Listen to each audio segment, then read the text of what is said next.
Graça e paz, igreja. E aí, como é que vocês estão? Tudo bem? Deus abençoe vocês. Nós estamos aqui para mais um dia, mais um estudo dessa série que a gente está trazendo para a igreja e devocionais, que está falando das parábolas de Jesus. E hoje eu vou trazer mais uma parábola para a gente estar aqui meditando nela, entendendo um pouquinho mais. Hoje eu vou falar da parábola do fariseu e do publicano. Essa parábola está lá no livro de Lucas, no capítulo 18, versículo do 9 até o 14. E diz assim: E disse também esta parábola a uns que confiavam em si mesmos, crendo que eram justos, e desprezavam os outros. 2 homens subiram ao templo a orar, um fariseu e o outro publicano. O fariseu, estando em pé, orava consigo desta maneira: Ó Deus, dou graças te dou, porque não sou como os demais homens, roubadores, injustos e adúlteros, nem ainda como este publicano. Jejuo 2 vezes na semana e dou dízimo de tudo quanto possuo. O publicano, porém, estando de pé, de longe, nem ainda queria levantar os olhos ao céu, mas batia no peito dizendo: Ó Deus, tem misericórdia de mim, pecador. Digo-vos que este desceu justificado para a sua casa, e não aquele, porque qualquer que a si mesmo se exalta será humilhado, e qualquer que a si mesmo se humilha será exaltado.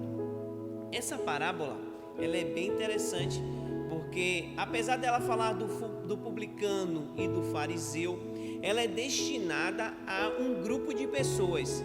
Que pessoas são essas? Lá no versículo 9 ele já vai dizendo, Jesus ele conta essa parábola a algumas pessoas que confiavam em si mesmos, crendo que eram justos e desprezavam os outros. Então Jesus Cristo ele fala na parábola para essas pessoas que confiam em si mesmo, que desprezam os outros, que acham que são melhores do que os outros.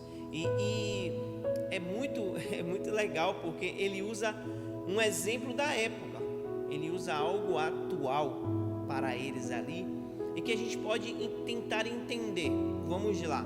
Ele cita 2 orações, ele dá ali como modelo 2 orações. A primeira oração é a oração do fariseu. Quem é o fariseu, André? Fariseu é a classe dos religiosos, vamos dizer assim, aquelas pessoas que estudavam a lei. Então eles tinham conhecimento da palavra de Deus. Então esse fariseu, ele na oração, de fato, ele mostra toda a sua santidade, ele mostra tudo que ele fazia, ele mostra tudo que ele tinha de qualidades diante de Deus. E isso é perigosíssimo, muito perigoso. Por que, André, você está falando isso? E eu não estou falando aqui, e tem algo muito interessante que eu quero bater com vocês. Jejuar não é ruim. O que ele fazia, dar dízimo, não é ruim. Orar não é ruim. Nenhuma dessas coisas é ruim. Você sabe o que é ruim? Ruim é fazer essas coisas achando que somente através dela é que você é justificado. Por fazer mais ou por fazer menos, você se justifica mais ou menos.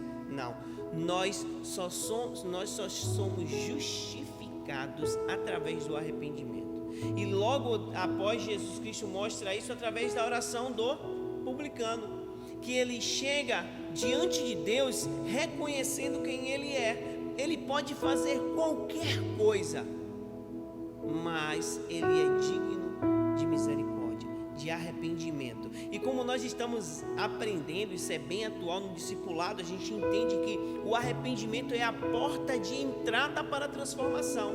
O arrependimento é a metanoia, a mudança de direção. Para que eu possa melhorar, eu preciso reconhecer primeiro o meu estado de miserável homem que sou. E isso que Cristo está querendo dizer. antes de ser exaltado, você precisa se reconhecer humilde. E como nós já ouvimos, não dizer que é humilde, a atitude de humilde, de saber que nós somos necessitados da misericórdia de Deus e que nós precisamos ser transformados por Ele. Então, essa parábola, ela traz algo bastante interessante, que é a ideia de que você não faz nada sozinho e que nós precisamos do arrependimento para poder, de novo, estar com Cristo sendo mudado. Porque quando você pega a visão do fariseu, veja se não parece a ideia da pessoa que não necessita de nada, daquela pessoa que ela é plena em si mesmo, daquela pessoa que em momento nenhum ela precisou de Cristo. Se a gente for trazer agora essa lição para o nosso dia, a gente pega os religiosos, aquelas pessoas que acham que porque dão dízimo, que porque vão à igreja todos os domingos, de que ora, de que jejuma, de que faz qualquer coisa que no que diz respeito à liturgia da igreja, ela acha que por fazer essas coisas ela é melhor do que as outras pessoas, ela é melhor do que alguém que caiu. E perceba que geralmente é assim, a gente quer distância dessas pessoas. Tem algo que é muito interessante, que ele diz assim, no versículo 11, o fariseu, estando de pé, orava consigo de maneira: ó Deus, graças te dou, porque não sou como os demais homens, roubadores, injustos, adúlteros, nem ainda tão pouco como este publicano. Quem era o publicano? O publicano eram os traidores, eram aquelas pessoas que estavam ali, que eram do povo judeu e cobravam impostos a mais.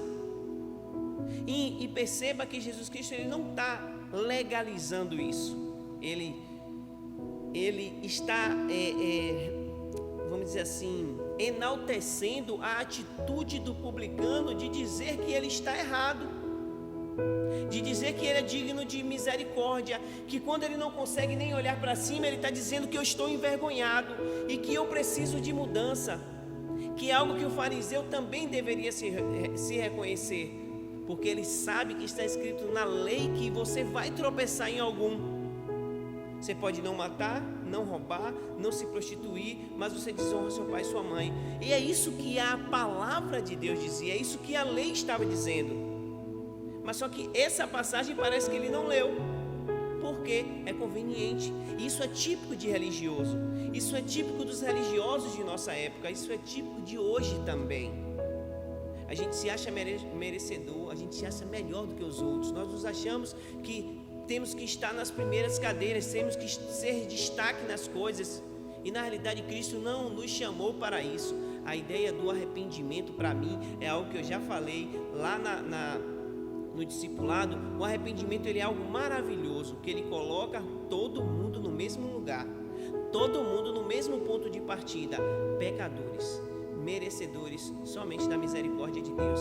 Daí começamos a nos igualar, é o ponto de partida para quê? Para vivermos uma vida saudável. Se nós não conseguirmos nos igualar uns aos outros, não dá para viver, não dá para ser de Cristo. Por quê? Porque Ele quer todo mundo no mesmo patamar, no mesmo nível. Cristo não está falando do Flamengo que está em outro patamar. Cristo, Ele quer todo mundo no mesmo patamar. Então, o que é que a gente traz de lição aqui hoje? A lição que Cristo, Ele não quer que nós estejamos acima nem abaixo. Ele quer que nós estejamos iguais, todos nos reconhecendo dignos de arrependimento. E com isso, André, mais uma vez eu quero deixar isso bem claro, ele está legalizando aqui que você não deve jejuar, não deve orar, não deve dar o dízimo, não deve fazer as liturgias. Não, ele não está falando nada disso. Ele só está dizendo que isso não te deixa mais santo. O que te santifica e o que te justifica é Jesus Cristo, o único que é digno de toda honra, glória e adoração, e que sim, está em cima, e mesmo estando em cima, ele se fez igual a nós. Que é isso? Que Deus é esse? Ele se fez um conosco para nos ensinar e nos fazer crescer. Então esse é o exemplo que a gente tem que tomar para nós, o exemplo de Cristo. Então que Deus abençoe vocês. Nunca esqueça, Jesus Cristo é o molde. Se Ele é o molde, o que é que Ele fez? Ele sendo Deus, estando em cima, a oração do fariseu, já que ele de fato, se ele tivesse sido transformado, ele tivesse lá em cima, ele ia dizer ao Senhor: tem misericórdia desse publicano, ou seja, deixa eu descer, deixa eu me igualar a ele, para que eu possa mostrar a ele como é que faz essas coisas. Mas não sendo assim, não é de Cristo. Então que Deus abençoe vocês e que vocês possam de fato estar aprendendo um pouco mais. Eu sei que não falei tudo, mas que o Espírito Santo complete toda a boa obra no seu coração. E lembre, aqui é só um start. Leia mais, viaje mais, mergulhe na palavra. É só um devocional aqui, mas para que você continue, para a glória de Deus, aprendendo. Em nome de Jesus. Amém. Deus abençoe.